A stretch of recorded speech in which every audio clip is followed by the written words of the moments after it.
Hello everyone, welcome to good earnings Telugu. మనం first present సిచ్యువేషన్లో stock market ఎలా ఉంది, అసలు ప్రజెంట్ న్యూస్ ఏం నడుస్తుంది, వీటి గురించి డిస్కస్ చేసిన తర్వాత అండ్ బెస్ట్ స్టాక్స్, ప్రజెంట్ సిచ్యువేషన్లో బెస్ట్ స్టాక్స్ ఏమున్నాయి, మనం ఆల్రెడీ డిస్కస్ చేసిన స్టాక్ని మనం రీఅసెస్ చేస్తూ కొన్ని స్టాక్స్ బాగున్నాయా, మళ్ళీ ఈ టైంలో ఇన్వెస్ట్ చేయొచ్చా, లేకపోతే కొన్ని అవాయిడ్ చేయొచ్చా, వీటి గురించి మనం డిస్కస్ చేద్దాం. అండ్ మీకు ఒక చెప్పాలి, ఎప్పుడు కూడా మీ పోర్ట్ఫోలియోని ఎప్పుడు మీకు రీఅసెస్ చేస్తూ ఉండాలి. మీకు ఎప్పుడైనా టైం దొరికినప్పుడు వీకెండ్స్ కానీ ప్రతిసారి మీ పోర్ట్ఫోలియోని మీరు ఎలా మేనేజ్ చేస్తున్నారా లేదా అనేది ఒక్కసారి రీఅసెస్ చేసుకుంటూ ఉండడం వల్ల మీ పోర్ట్ఫోలియోని ఇంకా బెటర్గా మేనేజ్ చేయొచ్చు. సో దట్ మీ పోర్ట్ఫోలియో మీద కొంచెం టైం స్పెండ్ చేయండి మీరు. ఓకే, ప్రజెంట్ సిచ్యువేషన్లో చూస్తే యూఎస్లో 2 బ్యాంక్స్ క్లోజ్ అయ్యాయి కదా. ఒకటి ఎస్వీబీ బ్యాంక్ అండ్ ఇంకోటి సిగ్నేచర్ బ్యాంక్. ఈ 2 బ్యాంక్స్ క్లోజ్ అవడం వల్ల మన ఇండియాలో మన స్టాక్ మార్కెట్లో చాలా వరకు ఫాల్ చూస్తున్నాం రీసెంట్ టైమ్స్లో. ఆల్మోస్ట్ లాస్ట్ వీక్ మొత్తం స్టాక్ మార్కెట్ ఫాల్ అవడానికి రీజన్ అయితే అవే. ఈ 2 బ్యాంక్స్ క్లోజ్ అవడం వల్ల, అంటే మొత్తం క్లోజ్ అయిపోలేదు, గవర్నమెంట్ అయితే అండర్టేక్ చేసుకొని ఆ ఇన్వెస్టర్స్ని సేఫ్గానే అయితే ఉన్నారు. ఈ ఇన్సిడెంట్ జరగడం వల్ల అక్కడ యూఎస్లో బ్యాంకింగ్ స్టాక్స్ అయితే చాలా దారుణంగా పడ్డాయి.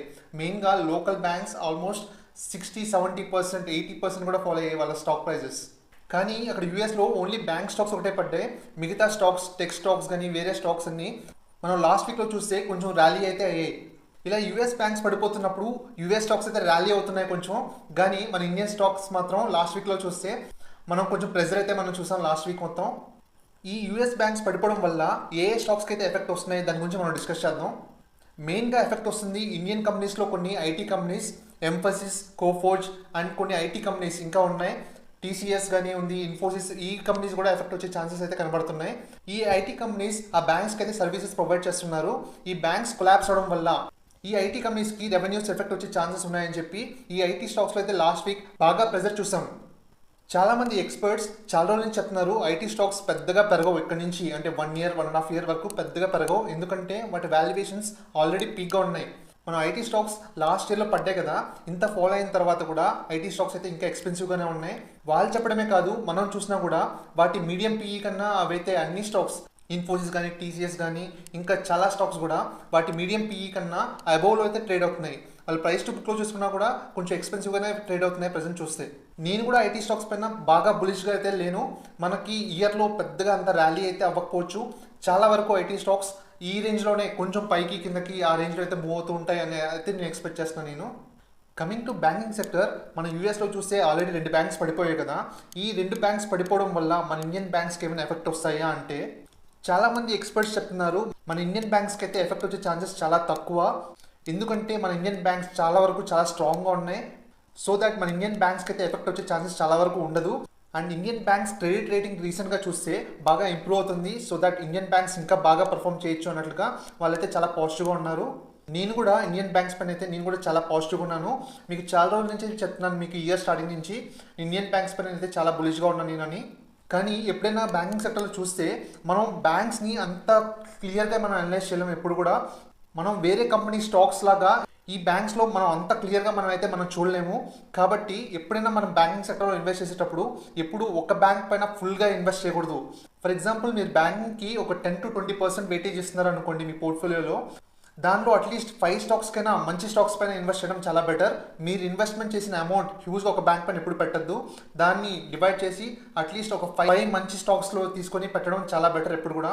నేను కూడా నా పోర్ట్ఫోలియోలో చాలా వరకు 5 బ్యాంక్స్ అలా డివైడ్ చేసి అలా ఇన్వెస్ట్ చేశాను మంచి బ్యాంక్స్ పైన. నేను బ్యాంక్స్ పైన ఒక వీడియో అయితే చేశాను మన ఇయర్ స్టార్టింగ్లో. ఎవరైనా చూడకపోతే ఈ వీడియో అయితే మీరు చూడండి.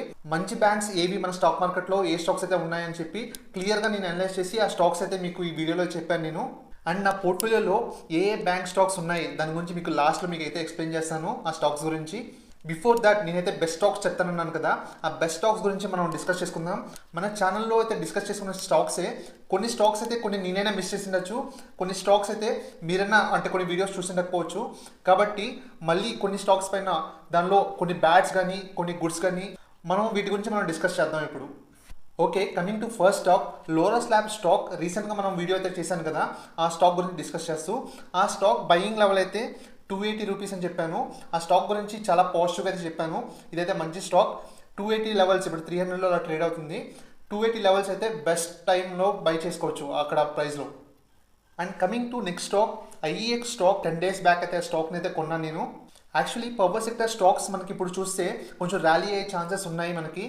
నేను పవర్ సెక్టర్ స్టాక్స్ పైన అయితే నేను కొంచెం బులిష్గా ఉన్నాను ప్రెసెంట్ లెవెల్స్లో. దానిలో ఐఈఎక్స్ స్టాక్ అయితే చాలా బెటర్. ఇది పవర్ ఎక్స్చేంజ్ స్టాక్ అండ్ దీనికి డెట్ కూడా అసలు లేదు. కాబట్టి ఈ స్టాక్ అయితే చాలా బాగుంటుందని చెప్పి నేను ఆ వీడియో అయితే చేశాను. చాలామంది ఈ వీడియో అయితే చూసినట్లు లేరు, ఎందుకంటే షార్ట్ లాగా చేశాను కాబట్టి. ఐఈఎక్స్ స్టాక్ అయితే మీరైతే కొంచెం వాచ్ లిస్ట్లో పెట్టుకోవాల్సిన స్టాక్ ప్రెసెంట్ లెవెల్స్లో. Coming to next stock, Tanla platform. ఇది ఒక స్మాల్ క్యాప్ ఐటీ కంపెనీ. ఈ కంపెనీ మన హైదరాబాద్ బేస్డ్ కంపెనీ. నేనైతే డీటెయిల్గా కంపెనీ గురించి అనాలిసిస్ చేస్తూ వీడియో అయితే చేశాను. రీసెంట్గా ఈ కంపెనీ వాళ్ళు వైజ్లీ అనే ప్లాట్ఫామ్ అయితే వీళ్ళు లాంచ్ చేశారు. వీళ్ళు లాంచ్ చేయడం వల్ల ఈ కంపెనీకి అయితే పాజిటివ్. సో దాట్ ఈ ప్రెసెంట్ లెవెల్స్లో ఈ కంపెనీ బాగుండే ఛాన్సెస్ ఉందని చెప్పి ఆ వీడియో అయితే చేశాను నేను. ప్రెసెంట్ ఆ స్టాక్ అయితే బిలో 600 రేంజ్లో అయితే ట్రేడ్ అవుతుంది. కమింగ్ టు నెక్స్ట్ స్టాక్, ఎంటౌర్ టెక్నాలజీస్. ఈ స్టాక్ గురించి కూడా మీకు సపరేట్గా చేశాను. ఇది ఒక స్మాల్ క్యాప్ స్టాక్. ఈ స్టాక్ డిఫెన్స్ సెక్టర్ పైన అండ్ గ్రీన్ ఎనర్జీ పైన అయితే వీళ్ళు వర్క్ చేస్తున్నారు. మనకి గ్రీన్ ఎనర్జీ పైన ఫ్యూచర్లో గ్రోత్ అయితే చాలా బాగుండే ఛాన్సెస్ ఉంది. అండ్ ఈ స్టాక్ లాంగ్ టర్మ్కి చాలా బాగా గ్రో అయ్యే ఛాన్సెస్ ఉంది అని చెప్పి ఈ వీడియో అయితే నేను చేశాను. ప్రజెంట్ ఈ స్టాక్ అయితే 1600 రేంజ్లో అయితే ట్రేడ్ అవుతుంది. పర్లేదు, ఈ టైంలో అయితే బై చేయొచ్చు అని అనుకుంటున్నాను. వాల్యుయేషన్స్ చూస్తే ఈ స్టాక్ది మరీ అంటే చీప్గా లేదు, అంటే కొంచెం ఎక్స్పెన్సివ్గానే ఉంది. అండ్ 2 వీక్స్ బ్యాక్ మీకు ఒక వీడియో చేశాను, doctor Lal path labs and Thyrocare diagnostic stocks పైన మీకు వీడియో చేశాను. దానిలో థైరోకేర్ నాకైతే ప్రెసెంట్ లెవెల్స్లో చాలా బాగా అట్రాక్టివ్గా అనిపించింది. నాకు అరౌండ్ 460 ఆ ప్రైస్లో అయితే రీసెంట్గా నేను కొన్నాను ఆ స్టాక్ని. మెయిన్ థింగ్, ఆ కంపెనీ కన్నా ప్రెసెంట్ వాల్యుయేషన్స్ అయితే బాగా చీప్గా కనబడుతున్నాయి. ఆ కంపెనీ అయితే decent company, so great company ఏం కాదు. మెయిన్ థింగ్, ఆ స్టాక్ కొనడానికి రీజన్ ఏంటంటే వాల్యుయేషన్స్. చాలా చీప్ వాల్యుయేషన్స్లో అయితే ప్రెసెంట్ ఉంది. Coming to next stock, national capsules. ఇది ఒక ఫార్మాసిటికల్ స్మాల్ క్యాప్ కంపెనీ. దీనిపైన ఒక చిన్న షార్ట్ చేశాను. ఈ స్టాక్లో కూడా నేను 1 మంత్ బ్యాక్ అయితే ఇన్వెస్ట్ చేశాను. అరౌండ్ 390 ప్రైస్ దగ్గర అయితే ఇన్వెస్ట్ చేశాను నేను. ఈ స్టాక్ గురించి డీప్గా అనాలిసిస్ చేసి ఒక వీడియో చేద్దామని అనుకున్నాను, కానీ టైం అయితే దొరకట్లేదు. డెఫినెట్గా మీకు నెక్స్ట్ అయితే ఆ స్టాక్ పైన డీప్గా అనాలిసిస్ చేసి వీడియో అయితే చేస్తాను. ఆ స్టాక్ పైన అయితే నేను చాలా బులిష్గా ఉన్నాను నేను. And coming to next stock, Divi's labs. ఈ స్టాక్ పైన మీకు డీప్గా అనాలిసిస్ చేస్తూ వీడియో చేశాను. అండ్ బెస్ట్ బయింగ్ లెవెల్స్ ఈ స్టాక్లో అయితే 2700 ఆ రేంజ్లో అయితే ఉండొచ్చు. ప్రజెంట్ అయితే నియర్గానే ఉంది.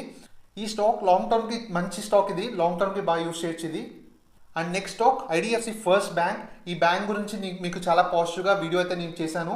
నాకు తెలిసి చాలామంది చూసింటారు. ఈ బ్యాంక్ ప్రతి ఒక్క పోర్ట్ఫోలియోలో ఉండాల్సిన బ్యాంక్ ఇది. లాంగ్ టర్మ్కి అట్లీస్ట్ 5 years అయితే హోల్డ్ చేస్తూ ఉంటే చాలా బెటర్ అసలు. దాని తర్వాత నెక్స్ట్ ఇంకొక బ్యాంక్, డీసీబీ బ్యాంక్. ఈ బ్యాంక్ అయితే నేను షార్ట్ టర్మ్ కోసం నేను యూస్ చేస్తున్నాను. షార్ట్ టర్మ్ అంటే మినిమం 1 to 2 years అయితే హోల్డ్ చేస్తాను. దానిలో ఒక 1-2 yearsలో మంచి రిటర్న్స్ అయితే నాకు కనబడుతున్నాయి అని చెప్పి డీసీబీ బ్యాంక్ అయితే నేను కొన్నాను కొంచెం. ఇంకొక బ్యాంక్, కర్ణాటక బ్యాంక్ గురించి కూడా మీకు చెప్పాను కదా, ఆ బ్యాంక్ కూడా నేను కొన్నాను. అది కూడా షార్ట్ టర్మ్ 1 to 2 years అయితే నేను హోల్డ్ చేయబోతున్నాను. ఆ కర్ణాటక బ్యాంక్ మీద కూడా నేను కొంచెం బులిష్గానే ఉన్నాను నేను.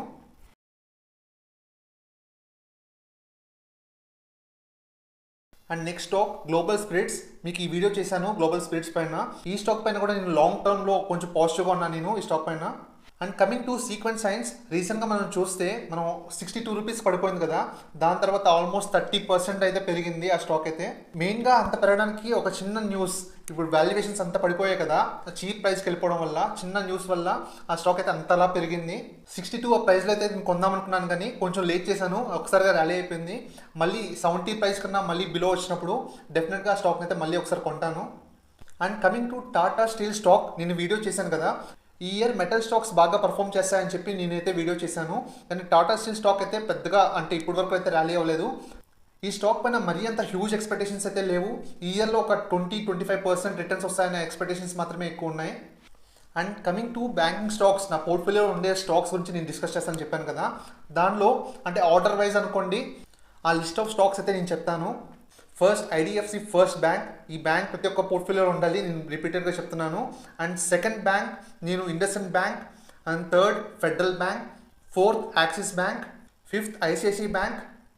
అండ్ హెచ్డిఎఫ్సి బ్యాంక్ కూడా ఉండింది నా పోర్ట్ఫోలియోలో. నేను లాస్ట్ ఒక ఇయర్ స్టార్టింగ్లోనే నేనైతే ప్రాఫిట్ బుక్ చేసుకున్నాను.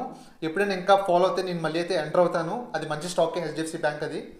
అండ్ బ్యాంకింగ్ సెక్టర్లో స్మాల్ క్యాప్ స్టాక్స్గా Karnataka bank and DCB bank అయితే, ఈ 2 బ్యాంక్స్ అయితే ఉన్నాయి నా దగ్గర. నేను ఈ ఇయర్ బ్యాంకింగ్ సెక్టర్ పైన చాలా బులిష్గా ఉన్నాను. అండ్ నా పోర్ట్ఫోలియోలో కూడా ఎక్కువ వెయిటేజ్ అయితే బ్యాంకింగ్ సెక్టర్ పైన ఎక్కువ ఇచ్చాను నేను. అండ్ మీకు ముందే చెప్పాను కదా, యూఎస్ స్టాక్స్లో అయితే నేను హ్యూజ్గా ఇన్వెస్ట్ చేస్తున్నాను అని చెప్పి. యూఎస్ స్టాక్స్ అయితే నాకైతే మంచి రిటర్న్స్ అయితే ఇస్తున్నాయి. మన ఇండియన్ స్టాక్ మార్కెట్ పడుతున్నా యూఎస్ స్టాక్ మార్కెట్లో మనకి రిటర్న్స్ అయితే నాకైతే చాలా బాగుంది యూఎస్ స్టాక్ మార్కెట్లో. యూఎస్ స్టాక్ మార్కెట్లో ఇన్వెస్ట్ చేయడం వల్ల మనకు అడ్వాంటేజెస్ ఏంటి వీటి గురించి డిస్కస్ చేస్తూ మీకు ఒక వీడియో అయితే చేశాను. చూడకపోతే ఈ వీడియో అయితే చూడండి. ఎవరైనా కొత్తగా మన ఛానల్కి వస్తే ఈ ప్లేలిస్ట్ చూడకపోతే చూడండి. Stocks which I by for 2023. నేను ఏదైతే స్టాక్స్ కొంటున్నానో ఇయర్లో ప్రతి ఒక్క స్టాక్ని నేను డీప్గా అనలైజ్ చేస్తూ మీకు ఒక వీడియో అయితే చేస్తున్నాను. ఆ వీడియో ఈ ప్లేలిస్ట్లో అయితే పెట్టాను. Thank you very much. మీకు ఇన్ఫర్మేషన్ నచ్చినట్లయితే లైక్ చేసి ఇంకా ఎంకరేజ్ చేయండి. సో దట్ మీకోసం ఇంకా మంచి మంచి వీడియోస్ స్టాక్ మార్కెట్లో మంచి మంచి ఇన్ఫర్మేషన్తో మన ఛానల్లో నేను చేస్తాను. డియర్ సబ్స్క్రైబర్స్, కొంచెం లైక్స్ చేయండి. లైక్స్ చేయడం వల్ల మనకి వ్యూవర్స్ ఎక్కువ పెరుగుతారు. వ్యూవర్స్ పెరిగినప్పుడు నాకు ఇంకా ఇంట్రెస్ట్తో ఇంకా మంచి మంచి వీడియోస్ అయితే మీకోసం చేస్తాను నేను. మీరు చేసే ఒక్క లైక్ మన ఛానల్ని ఇంప్రూవ్ అవడానికి చాలా హెల్ప్ అవుతుంది. Thank you very much. Subscribe చేసుకొని ఉండండి సో దట్ మీకు నోటిఫికేషన్స్ వస్తుంటాయి. ఈ ఛానల్ మనది, మనం కలిసి ట్రావెల్ చేద్దాం అండ్ స్టాక్ మార్కెట్లో బాగా సంపాదిద్దాం.